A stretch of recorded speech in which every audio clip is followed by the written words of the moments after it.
Η Παχιά Άμμος, στο Σταυρό Ακροτηρίου Χανίων. Μία παραλία σπάνιας ομορφιάς. Εδώ γεννούν θαλάσσιες χελώνες.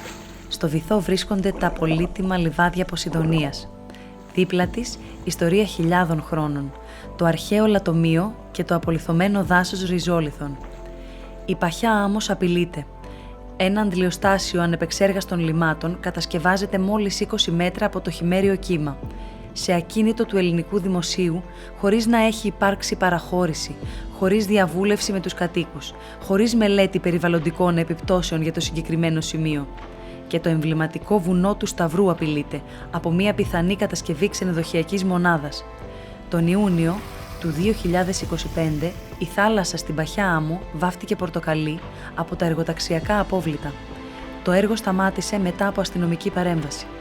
Τα ίχνη της ρύπανσης παραμένουν και παρά τις αντιδράσεις, η Δημοτική Αρχή επιμένει: τα μηχανήματα θα επιστρέψουν.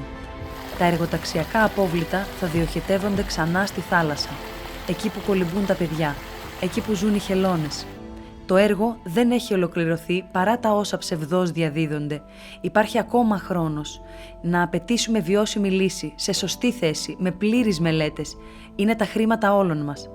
Πάνω από 72.500 πολίτες και 32 οργανώσεις και ομάδες ζητούν αλλαγή χωροθέτησης.